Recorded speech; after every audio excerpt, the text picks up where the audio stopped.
All right, everyone, welcome back to the Bored as Hell podcast. I'm Adam McDonald with Big Shiny Robot, And I am Andy Wilson, aka Citizen Bot, also a big shiny robot. and we're here to talk to you about three movies this week. Unfortunately, neither one of us got a chance to go see Hunger Games, and I obviously want to see it because I've been a huge fan of the series. So hopefully, if Black Friday doesn't kill us all, we will have that review next week. So please stay tuned for that. Yeah, I really apologize. Too much work this week, and it just killed both of us because we're Yeah, games fans in my house too. and So it didn't help that my a vice president came into the store and wanted to hang out until 8 p.m. the night of the Mockingjay screening. So that was my excuse. it didn't help that I had to be in Atlanta at an EPA hearing on Obama's greenhouse gas emissions policy the night of our screening. So Thanks, Obama.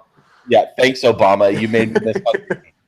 But we do have three movies for you. We've got Secret in Their Eyes, The Night Before, and Spotlight. And stay tuned to the end because we are doing our Star Wars countdown, and we are going to discuss all three prequels today in order to make sure we finish with Return of the Jedi the week before The Force Awakens.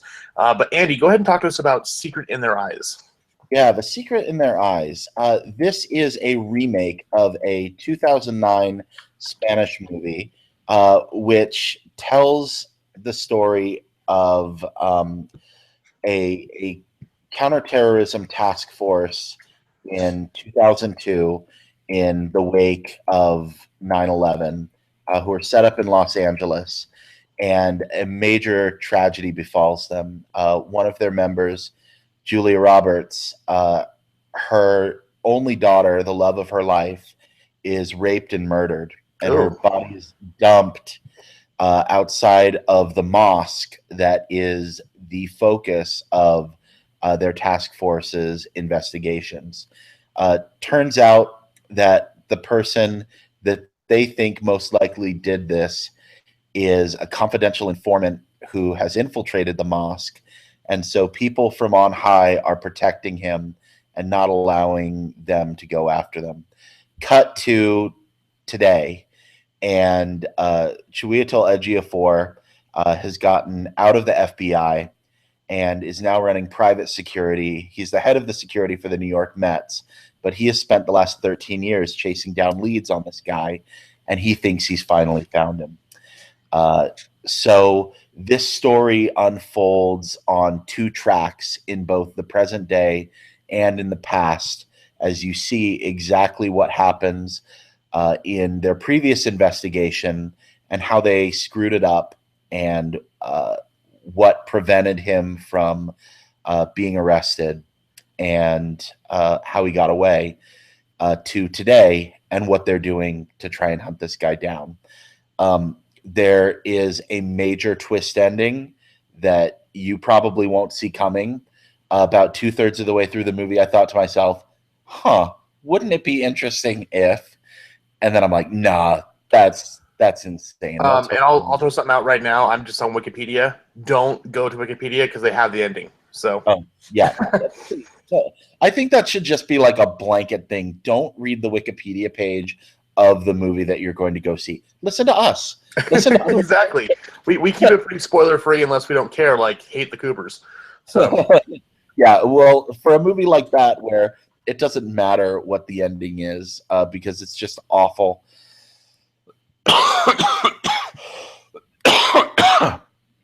For a movie like that where it doesn't matter because it's just awful, right? Yeah, who cares? But for a movie like this, you'll want to see the ending because it is absolutely amazing. The cast here is absolutely amazing, and in this, I think that this is this year's Mystic River, which, if you remember from, how long ago was that? Like 10 years now, almost? I want to say it was 2006. Let me find out really fast while you're talking. Yeah. So like 9-10 years ago, that was a major acting tour de force. 12 years ago. 12 years ago, even longer. Sean Penn and Kevin Bacon, and they just did an amazing job. The cast here, specifically the big three in this cast, Julia Roberts, Chiwetel Ejiofor, and Nicole Kidman, do a phenomenal job. They're backed up by Alfred Molina as the DA in the past, and he is just slimy as all get out, and he is amazing at it. On top of that, you get Michael Kelly, who, if you are a fan of House of Cards, he's Kevin. He's Kevin Spacey's little toady guy. Yeah, man, I love him. He's amazing. He's absolutely amazing, and he is phenomenal in this as well, playing the same kind of little troll guy. Too bad he's a great actor. He seems to be getting typecast in those kind of roles, but he's great here. There's a unrequited love romantic subplot between Ejiofor and Kidman that is just absolutely phenomenal, and you feel for these two characters where they're like they feel kind of like star-crossed lovers, but they can't be with each other for so many reasons. And again, the way that this story is told and it unfolds both in the past and the present is just great storytelling, really depressing. So go in with your hankies because it's really, really crazy.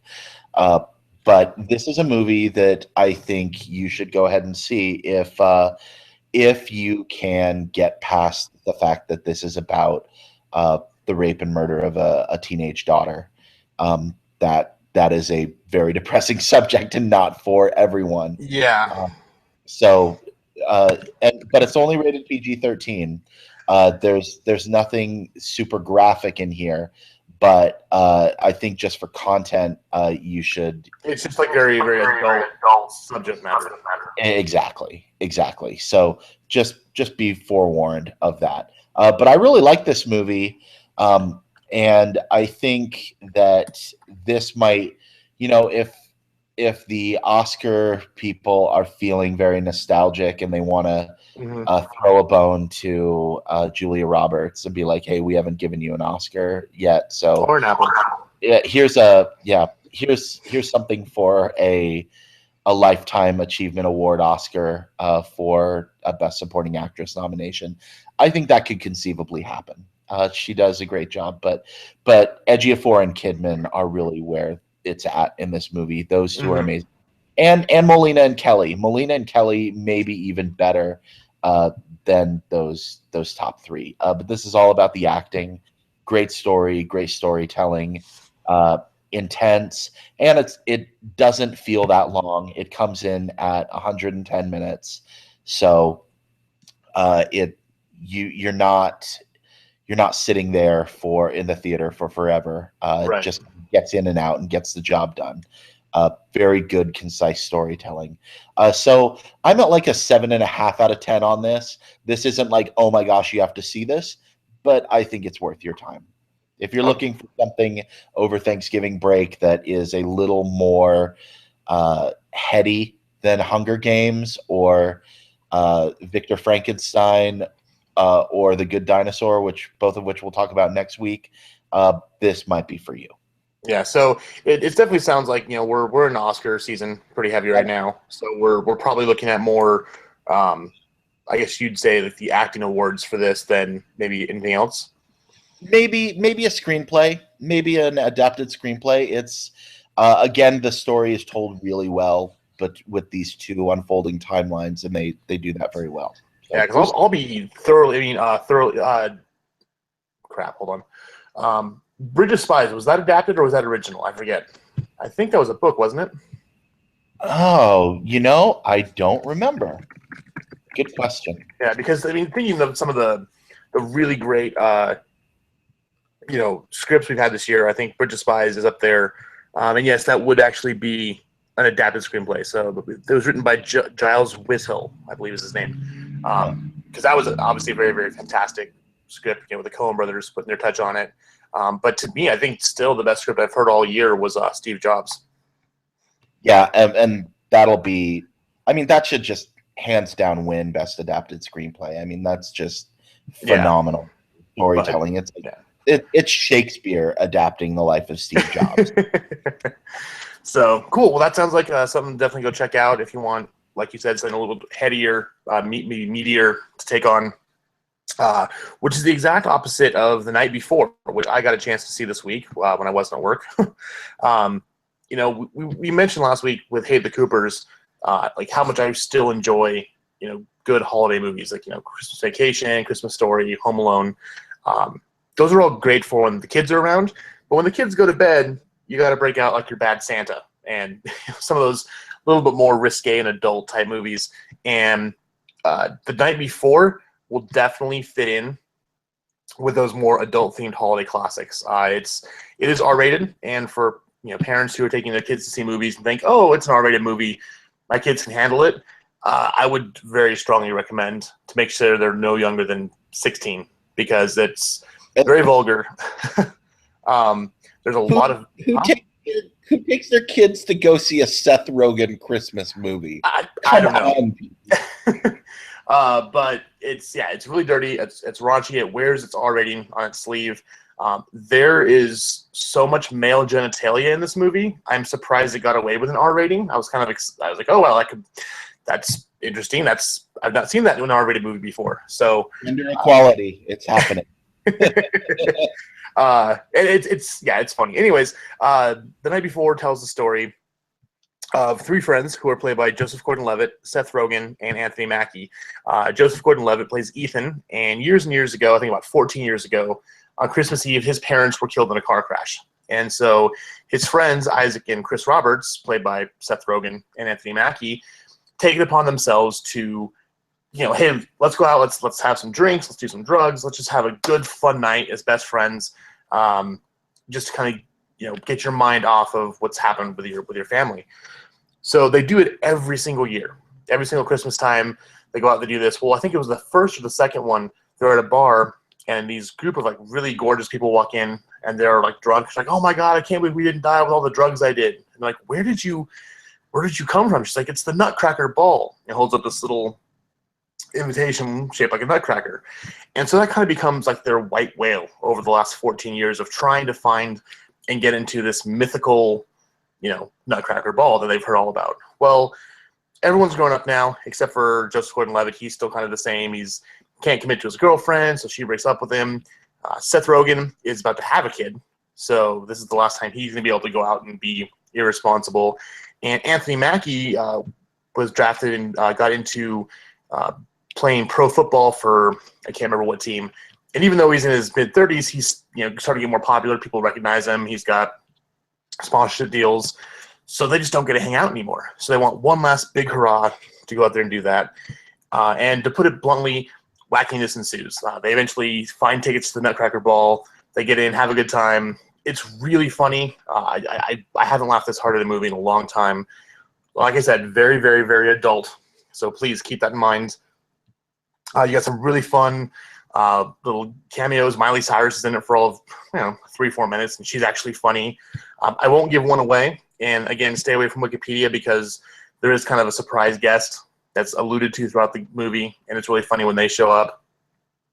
But the best character in the whole thing is Michael Shannon, who's playing Mr. Green, their weed dealer. Now, this is the same weed dealer they had in high school, like when they would go to the school and wait for him to show up. And he almost kind of plays like this Zen Buddhist advisor throughout the movie as he interacts with the characters, because they keep on losing the weed, so they have to keep on seeing him over and over again. And I won't say much more because he's got the best lines. He's got a really cool little twist at the end. Every scene he's in he steals this movie. He's fantastic. It's worth going to see just for him because it's just amazing. The only drawback, Hang on. So the Falcon buys weed from General Zod. Exactly. Yes. Yes. All right. I didn't even put that together. So, and then actually had the Green Lantern there too. So, and you had Robin from the Batman series. So yeah, I guess all those superheroes are druggies. Who knows? Oh my gosh. But yeah, he steals every scene he's in. He's amazing. The only time when the movie kind of falls flat is when it kind of tries to be emotional and talk about how Joseph Gordon-Levitt needs to grow up and quit being afraid to commit. And every so often they throw those scenes in, and it just kind of brings the whole thing down. It would have been a lot better if they would have just said, "Hey, screw it, we're having a zany comedy. Let's have fun with it." But even then, it's still a ton of fun. I was really, really happy with it. There's an amazing scene with Seth Rogen in his very much bad Christmas sweater. It's got a big Star of David on it, where he goes to a Catholic church, and he's actually fried out of his mind on drugs the entire movie. That's the thing. His wife gives him a little box of drugs. She's like, "We haven't done any in so long. Go have fun." And he looks up and there's a crucifix, and he's like, "Oh my God, you think we did that to him? We didn't do it. We didn't do it." And it freaks out in the church. It's one of the best scenes in the movie. But yeah, ton of fun. Go see it. It's really good. I'm at a 7.5. That sounds really fun. I'm gonna try and take some time, and maybe I'll just go spend like all of Wednesday at a movie theater, going from like theater to theater to theater. And I wish I could do that. I'll do Hunger Games. I'll do a couple of others that I missed. But that sounds really awesome. I wanna go to see that. But again, it's not for kids. Trust me. Yeah. There's multiple scenes of male genitalia that will scare them. So, speaking of male genitalia, that will scare children, the movie that you should really check out this week, and that I think everyone is going to be talking about come awards season, is Spotlight. Spotlight is the name of the Boston Globe's investigative team, and they were the ones back in 2002 to 2003 who uncovered the Catholic Church priest abuse sex scandal in the Boston Archdiocese. And so this movie starts out in mid-2001. A new editor has come to the Globe from Miami, played by Liev Schreiber, and he is one of those guys, Schreiber, who just, depending on the movie, can just knock it out of the park. Mm-hmm. And he's phenomenal in this. This entire cast is phenomenal. I could pontificate on how each of them are amazing here. But let me move forward. So he shows up, and he starts going through and talking to all of the department heads. And he calls in Michael Keaton, who is the head of the Spotlight team, and says, "What are you guys working on?" "Well, we've got this like road construction thing." He's like, "Well, what about church sex abuse? Have you ever thought about doing something like that?" "Yeah, we kind of looked into it. There's a lot of dead ends." He's like, "Well, there's this lawyer played by Stanley Tucci who is bringing some class action suits. He might have some new evidence. Go talk to him. Just see if there's anything there. Just go talk to him, and if there's nothing there, then that's it." Mm-hmm. And like, hey, you really don't understand how this town works. The Catholic Archdiocese runs this town. Everyone is either Catholic or has Catholic roots or has Catholic family, and going after this giant institution is, you're going to be pissing into the wind. And he's like, "This is still a news story. You should go look." And he says, "Okay." So they start looking, and he brings his team of reporters along, which includes Mark Ruffalo. Okay, hang on. I need to bring up the IMDb. I got the whole list here. I got Mark Ruffalo, Michael Keaton, Rachel McAdams, Liev Schreiber, John Slattery, Brian Darcy James. Everyone's in this. Stanley Tucci. Holy crap. Okay. So he goes to his investigative team, which includes Mark Ruffalo and Rachel McAdams and Brian Darcy James, and says, let's looking into this stuff. And so they do. And this is the story of how they put all of the pieces together that figured out how the diocese was essentially playing this shell game with priests, where someone would get caught, their accusers would come forward, the church would pay them some hush money to try and make it go away. They'd move the priest to another area and then pretend it just kind of didn't happen. But then they figured out that there was this cycle of serial abuse going on. Mm-hmm. And there's a lot in here about kind of class elements, that these are poor kids that are being picked on and abused. There's a lot of elements here about what happens when institutions get too powerful and they're allowed to manipulate people through the goodwill that they've created. It's just a really amazing story, and the only thing that I can compare it to is All the President's Men, because it is that same sort of mystery of them chasing down this newspaper story. And just like that, the acting is amazing. It's incredible. It's legendary. Go back. One of our earlier episodes, All the President's Men, was my recommendation. The episode where we did our favorite Robert Redford movie. So this is just a phenomenal movie. And the performances here are amazing. I think the other thing that really rings true here are all of these reporters themselves come at this story from very different places. Mark Ruffalo is he's a lapsed Catholic, and he kind of has a lot of antipathy towards the church. Rachel McAdams is like she's one of those like Christmas and Easter kind of Catholics, but she sometimes goes with her grandma, and it's kind of cultural, but it's not really that big.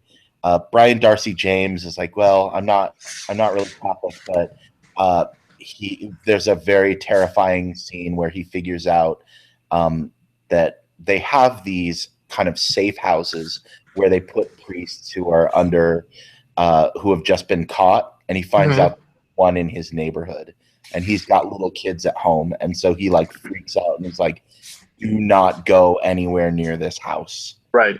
And then Michael Keaton, who is the old hand here, and man, this is like the Michael Keaton renaissance between Birdman last year and this. He is just showing how phenomenal he is. Oh yeah. He has the most amazing story of any of these guys, because as he is going along, he was like, how could we have let all of these institutions cover up this institutional abuse?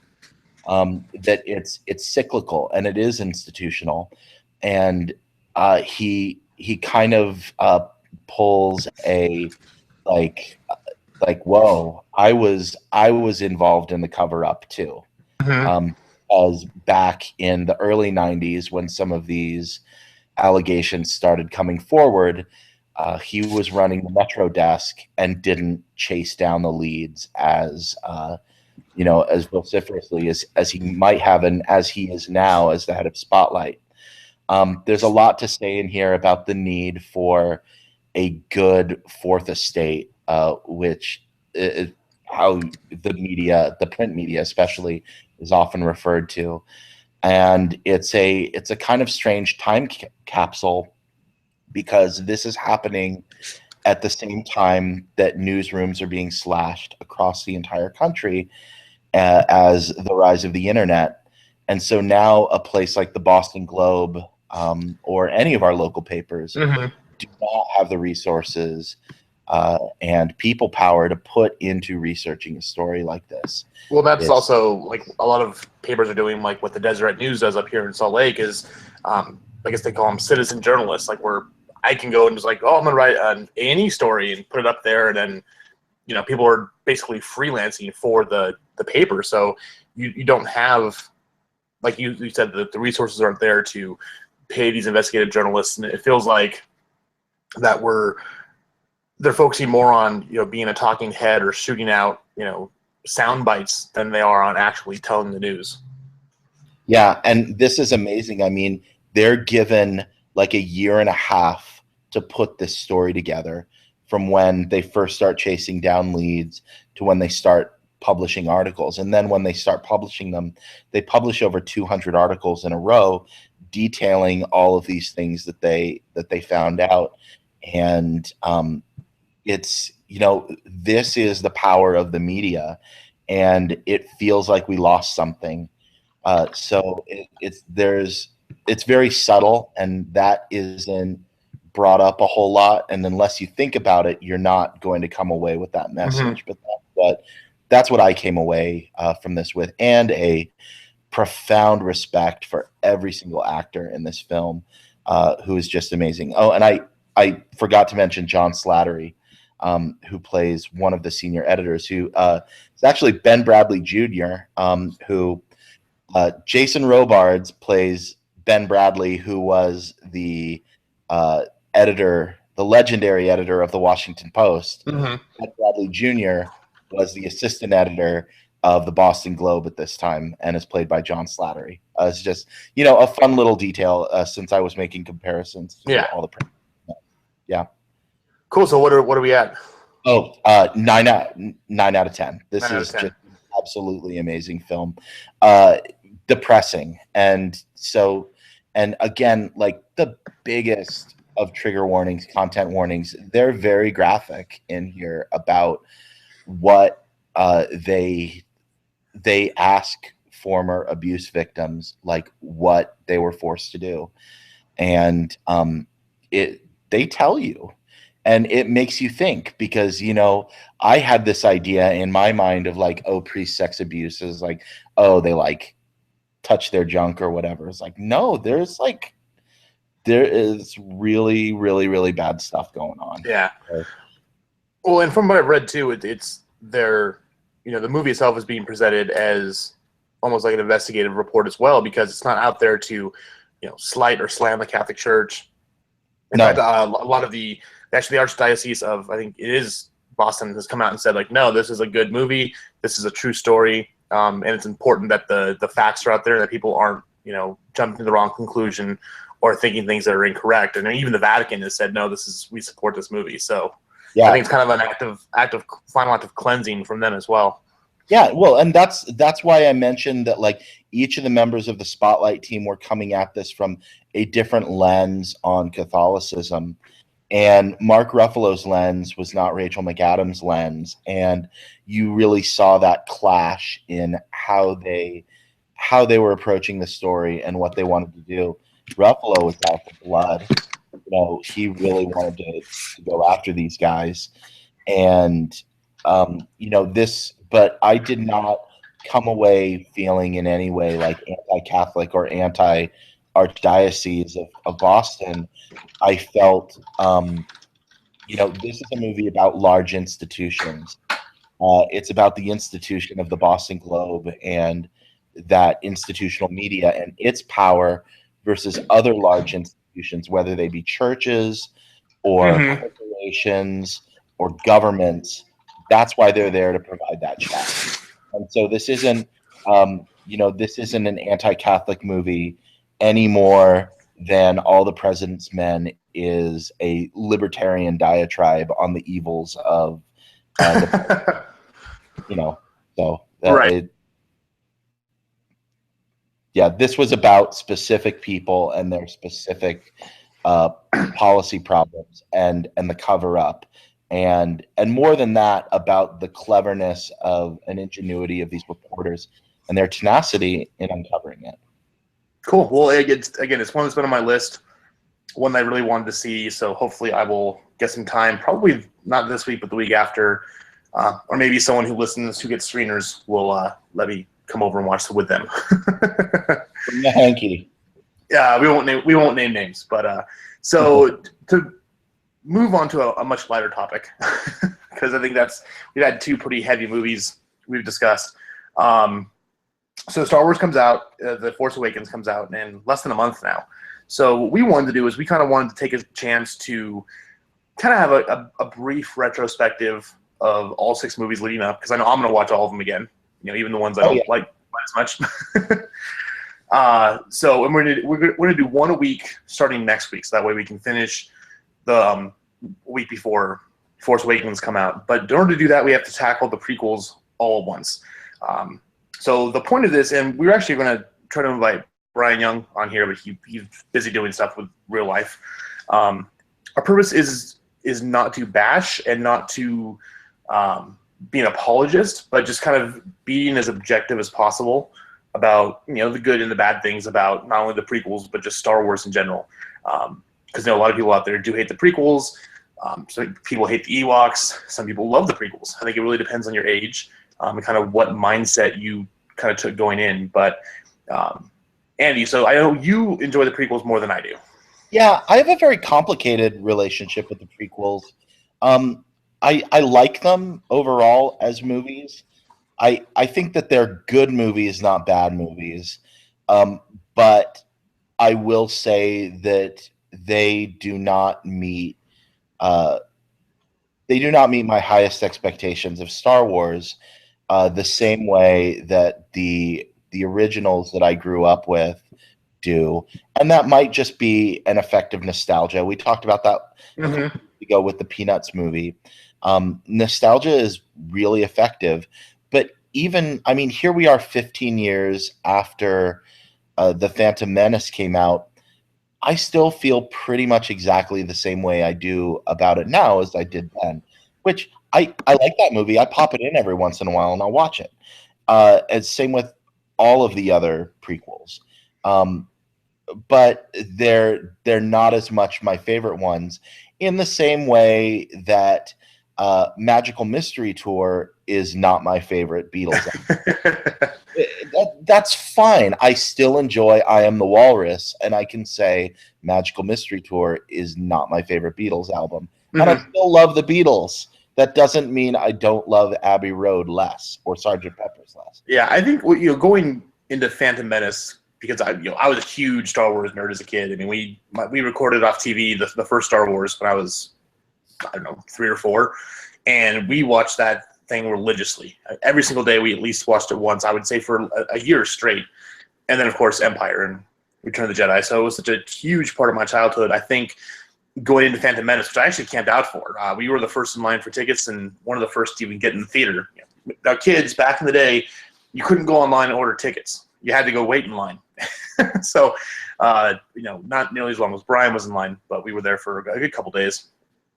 So I think the sense of wonder and the expectation of, oh my God, new Star Wars. For the first movie, when I walked out, I couldn't help but feel a bit disappointed.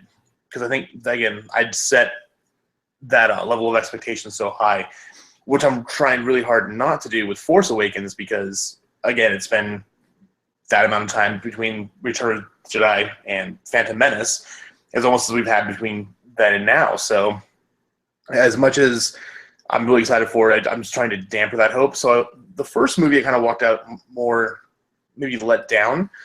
In retrospect, there are a couple things that stand out that I don't like about it. I've never liked Jar Jar Binks. And I know that kids who went and saw it when they were kids love Jar Jar Binks and think he's funny.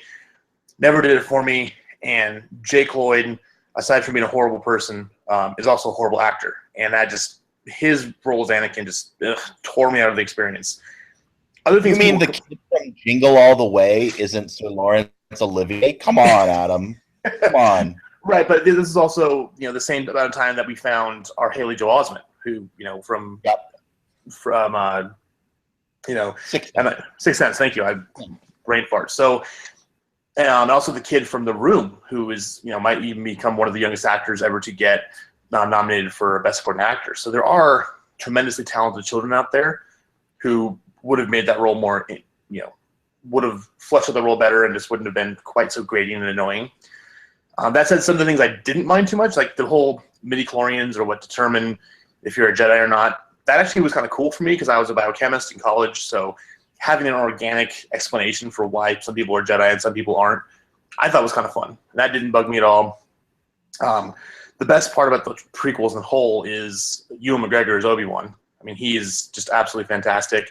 And Liam Neeson as Qui-Gon Jinn was great. And, of course, we all love Darth Maul, that last lightsaber scene.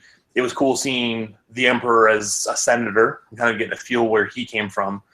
So yeah, so looking back, there's some things I do like a lot about it.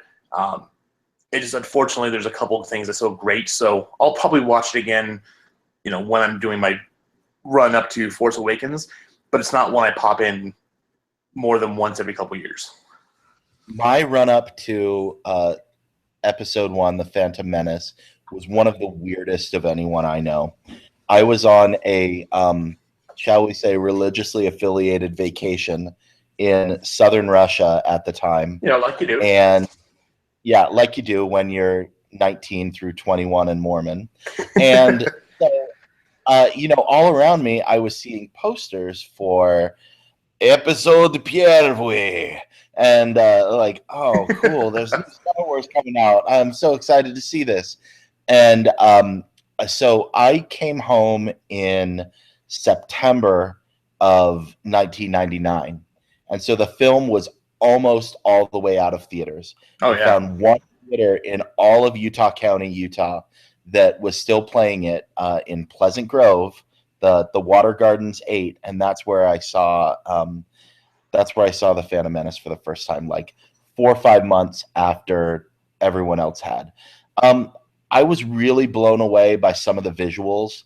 It's a gorgeous movie. That scene where, I didn't really jive with Jar Jar Binks for a lot of reasons, but like when they go underwater and they're in the Gungan underwater city. I was just thinking about that when you said how beautiful it was. That was the first scene that popped in my head. Yeah, it's like absolutely gorgeous. And so, you can't fault Lucas as a visual storyteller, but maybe he's not the best writer of dialogue or director of actors. So I think that's what was lacking here. I mean, you hit it perfectly that Ewan McGregor was the standout star here, and that final fight scene between him and Ray Park, with Darth Maul and Obi-Wan. I mean, you go back and you watch some of the behind the scenes stuff, and when they were sparring, they were using these aluminum rods for their lightsabers, and when they were hitting each other so hard that they came out all bent and misshapen from where they were hitting one another. Mm-hmm. And they were literally trying to beat one another up and show who was the better swordsman between the two of them. That anger towards one another really showed up on screen, and so that holds a special place in my heart. It took me a couple screenings before I got over the shock that this was not as good of a Star Wars movie as I remembered. The third or fourth time I saw it, though, at the very end and the parade, and the kids are all cheering and singing, and I'm like, oh, I get it.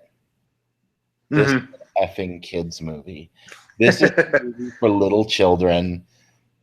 I get it. Okay, I need to turn my adult brain off, and but it had all of the elements that I don't like in a lot of children's movies. Fart humor and stupid things like that. Kidster, like, one of the most annoying characters ever, even beyond Jar Jar Binks. So that it's fine. Yeah, I take the good with the bad. But yeah, episode 1. So for me, my first experience going through the hype of Star Wars and everything was actually with episode 2. Oh, really? And this was my chance to get super hyped up because, as I mentioned, I was in Russia, completely cut off from all media. So I didn't see all of the trailers and the TV spots and like the toys and exactly, or the commercials with KFC and the Taco Bell dog and the Pizza Hut delivery girl or whatever their super action team up thing was. Insane marketing that was going on with that. So I got sucked into episode 2.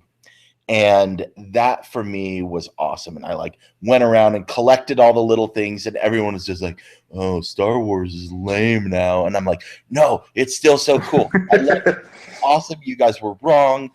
Episode 1 was not that bad. It was okay.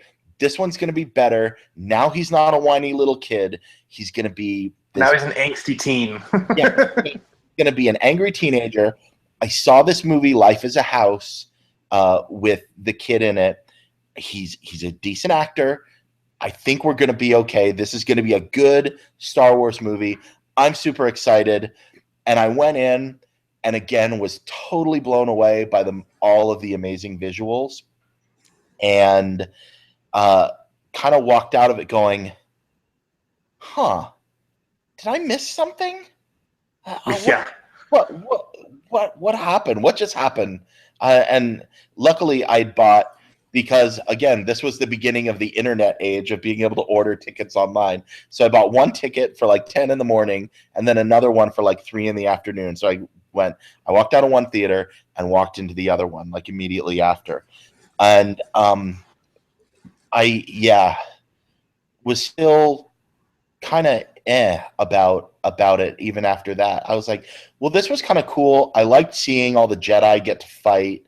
I liked seeing Christopher Lee and Ewan McGregor in that kind of battle of wills that they were having, and it was very like silly and pulpy and a throwback to whatever. But there were pieces of it that I liked, but I was overall not super impressed. Cool looking, but Yeah, and what's really, really funny is that you mentioned earlier about the whole, George Lucas not always being, he's a great visionary director, but maybe not quite as much about eliciting a great performance out of an actor, or even possibly writing the best scripts. And it's really funny because that's like my kind of angle on this. And for people who don't know us, we don't plan anything with this podcast. We pretty much just sit down and be like, cool, we'll talk about this movie, and then go. So it's really interesting that we're having the exact same thoughts, because I walked out of Attack of the Clones, and I was angry. So I walked out of Phantom Menace and was just kind of, that was kind of disappointing. I almost never want to see another Star Wars movie, like a new one again, because the script was so horrible. It's probably one of the worst scripts I've ever seen in a movie. The performances are, you mentioned before Hayden Christensen in Life as a House is decent. Natalie Portman is fantastic. I love Natalie Portman. And in these movies, she gives the most wooden, lifeless performance I've ever seen from an actress. And standing with Hayden Christensen. Again, the only person really showing off here is Ewan McGregor, because I don't think he can do anything wrong. So I was really, really upset. And I was like, well, let me go see it again. But before I do that, I was going to read the novelization of the book, of the script, because I was like, maybe I missed something. And so reading it again, the horrible thing is like, I hate sand. It gets everywhere. That's from the script. And going back and actually reading the book and understanding, it's not so much the movie I'm upset at, it's the script. I was able to go back in and enjoy it a little bit more the next couple times. Because again, it's Star Wars, I'm going to see it a couple times in theaters. But yeah, it's George Lucas. Visually, he's a great director. He comes up with some amazing ideas. The problem is he can't write good scripts. And if you go back and you look at the different Star Wars movies, the first Star Wars, New Hope, again, it was cool, it was fun, not the best script. Empire Strikes Back is one of the greatest movies ever made. And if you look at that with Empire, Jedi, and Force Awakens, you can see in there that George Lucas isn't doing the script. He might be helping, but like Lawrence Kasdan is doing the brunt work of doing that. So I think the problem with the prequels, and especially with Episode 2, was that Lucas was trying to have too tight of a control to put his quote-unquote vision in place. That when he should have reached out and maybe asked Lawrence to come back and help him, because he did amazing things with Empire and Jedi. But yeah, there are some fun parts. Seeing Yoda fight, I thought was the coolest thing ever. I love Christopher Lee. We talked about him a couple episodes, a while ago when he passed. So there are some cool moments. Jango Fett was fun. I didn't mind the fact that the clones were a little bit different than what we thought. I always thought the Clone Wars would have been like 2 Obi-Wan Kenobis running around or something like that. But yeah, the script is what destroys this movie, and Lucas's inability to pull a decent performance out of his actors. So behind every great writer is a great editor. And I think that what made Star Wars so great was Lucas was under an intense amount of pressure and scrutiny. And every time he went back to Fox and said, I need more money, I want to do this, and he had to be able to justify it. And there was someone yanking on his chain that said, yes, you can do this. you can't do this. That's ridiculous. This time around, Lucas was funding all of this on his own dime, and he had Rick McCallum acting as his producer, who I think Rick McCallum seems like a super nice guy, but he could not jerk George's chain and say, George, that's really effing stupid. Which is what needed to happen a couple of times in these movies. And just, I'm not one of those people who, yeah, I had this idea in my head of what the prequels were going to be like. And I'm not one of those kinds who's like, oh, well, if I have the script mapped out in my head and it doesn't match that, then I'm disappointed. I try and keep those expectations out of it. But I do go back and I say, like, if you just changed one or two little things and someone needed to be able to be there and tell Lucas to change one or two little things and have it be done. Someone needed to go in there and like be this romantic dialogue in here with Padme and Anakin isn't working. I'm hearing Brian's voice in my head saying, oh, well, he's an awkward teenager who's been raised by a bunch of monastic monks who like don't interact with people of the opposite sex, and so he doesn't know what he's doing. And I'm like, bull crap. They're female Jedi. You can still portray that without having it seem so stilted. You can get people being awkward towards one another. Just watch an episode of Seinfeld or Curb Your Enthusiasm. Oh, yeah. You see people being awkward towards one another. It's actually not that hard to do, and you can do it, but you have to be deft about it. And Lucas is as subtle here as a little green Yoda jumping around doing crazy flips and whatever. Mm-hmm. That's how subtle he is here. So, no, whatever. Attack of the Clones is, I will say this, I think it is the most visually impressive of any of the Star Wars movies. But I would like to turn the sound down on it and just watch it. There's a thing on the DVD for The Matrix where you can turn off the dialogue and the sound effects and just watch it with the soundtrack. Oh, the mute button? Yeah, that's what I want to do. That's what I want to do with Attack of the Clones. Is hear that John Williams score and watch the movie. What's really interesting too is Topher Grace is a huge. He was on a That 70s Show, and he was the horrible Venom in Spider-Man 3. I'm sure you've heard about this, but he's a huge Star Wars nerd, and he actually took all the prequels, edited them down to I think about a 2.5-3 hour movie, and then had his friends over and screened it for him. And apparently, it's the most amazing Star Wars movie you could ever hope to see. But of course, with licensing rights now that Disney's got their thing going, we'll never see it. But I think that would be awesome because it would take the best parts of all of them. And I think the main focus was on Revenge of the Sith, which I'm going to bring up right now because to me, Revenge of the Sith is the best prequel. I made one mistake with Revenge of the Sith, though. I read the novelization before I saw the movie because this is the one. What happened? Yeah. This is the one we've been waiting for. This Anakin Obi-Wan fight. We wanted to see how Anakin fell to the dark side. How the Emperor became the Emperor. This is what we've been waiting for since we first, since the prequels began. So I would say my hype and excitement for this movie was probably at this point now higher than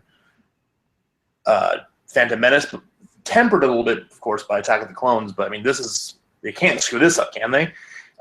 And the novelization was so good, and obviously, books are there to really get into the psyche and what the character's thinking, whereas a movie is portraying what the character can do.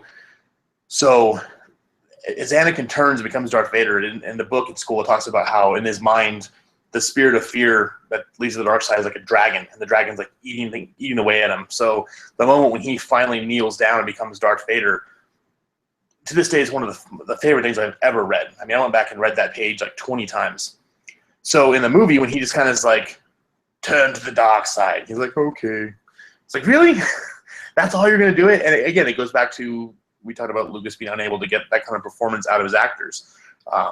But no, there's a lot to love here. The action is fantastic.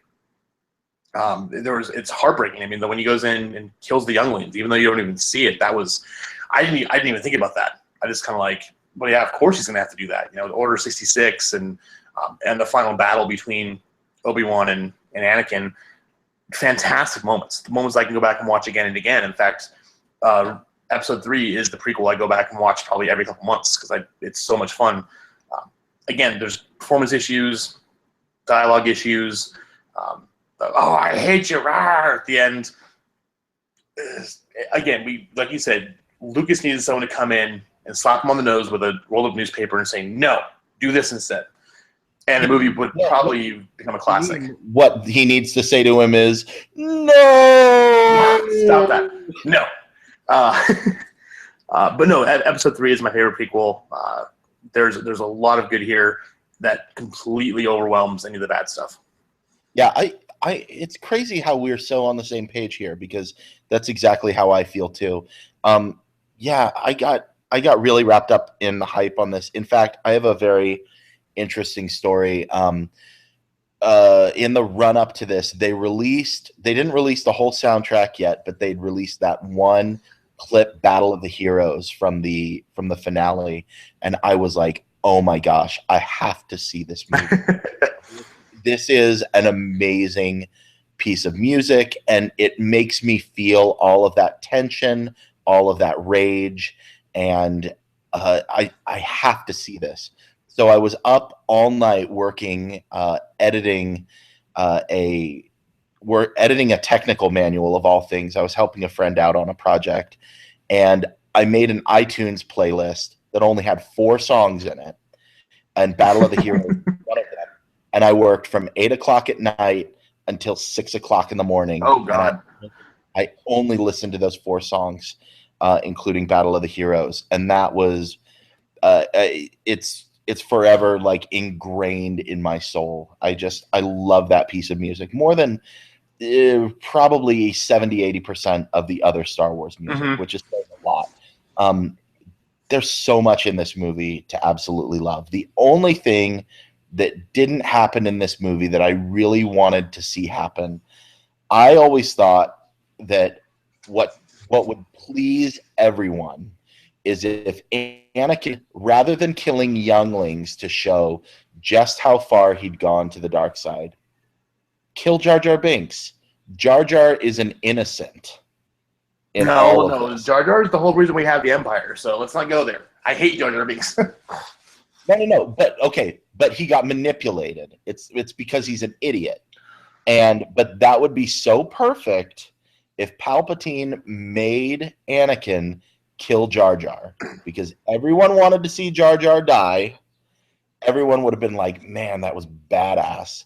And it would have been the Emperor like cleaning up loose ends. Because he hated Jar Jar Binks. Yeah, that would have been like if I had been there to be able to like give Lucas script notes. I've been like, I think we should have Anakin kill Jar Jar. I think that would be really good. People would really like that.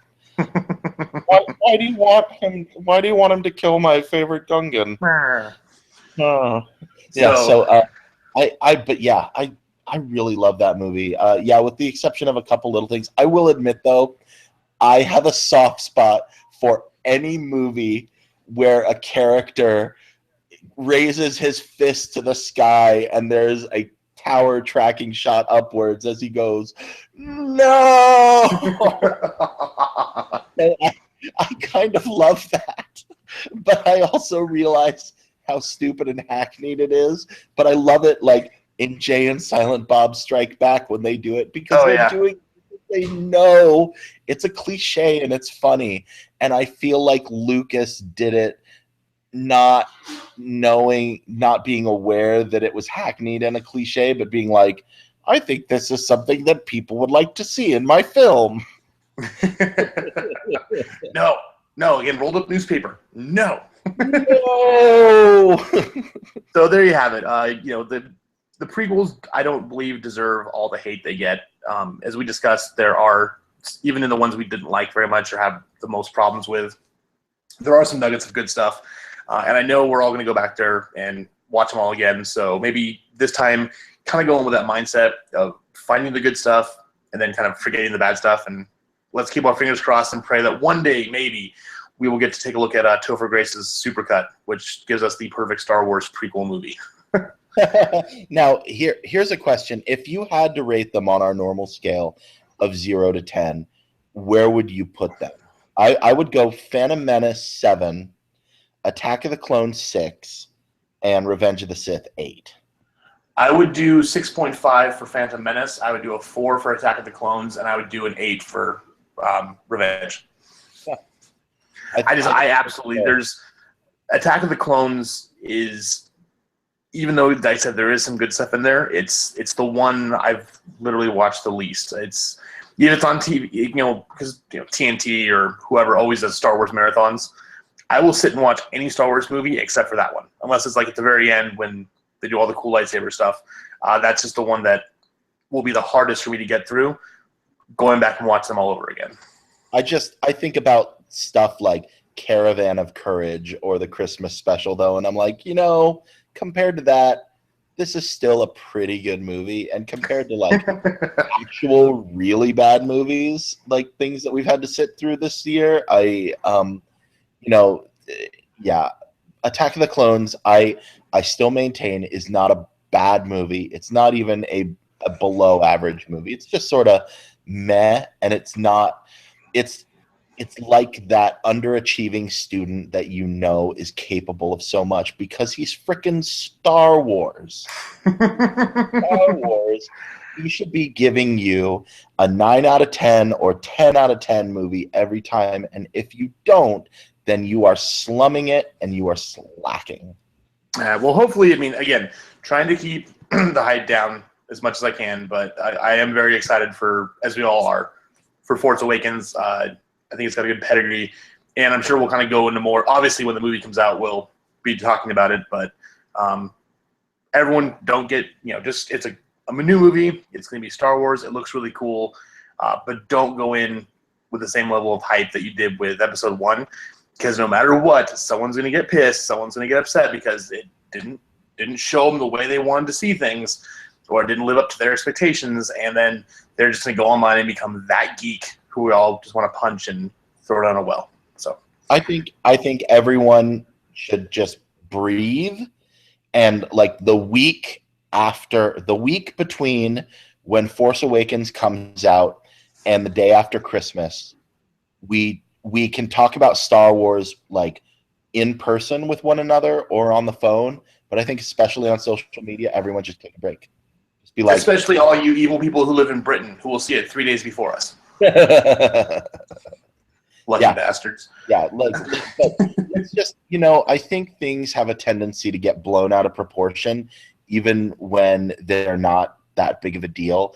It's like suddenly somebody's outraged about this, and it's like, no, that person wasn't actually outraged. They just like pointed out that was a thing and that wasn't really cool. And like, well, if it wasn't for everyone getting outraged and everything, the internet wouldn't exist anymore. That and pornography. I was going to say there's still porn, so all right, everyone. Outrage porn. Outrage. Oh God, no. I don't know think about that. That's gross. Okay. No. Anyways, everyone, thanks for listening. I know it was a bit of a longer episode, but we really wanted to stay on track with these Star Wars discussions, so we had to knock out all 3 in a row. So that'll do it for this week. Next week, we've got Disney Pixar's The Good Dinosaur, which I'm really excited to see. Hey, more Pixar is always a good thing. Creed, which I guess you could say is Rocky 9 or 25, I don't know. And then Victor Frankenstein, which I'm going to try to squeeze in, but that's the same night that I'm seeing Good Dinosaur, and I made my decision, and I chose wisely. Yeah, all 3 of those screenings are the same night for me, too. And I'm going to take the family to go see Good Dinosaur. I'm going to try and see Creed and Victor Frankenstein on my own. And most of the movies come out this week on Wednesday, the day before Thanksgiving, so that's why they're kind of trying to squeeze them in as fast as possible for that 5-day weekend bump. So we'll be back for that next week. We'll talk to you later. Hail Satan, and have a lovely afternoon.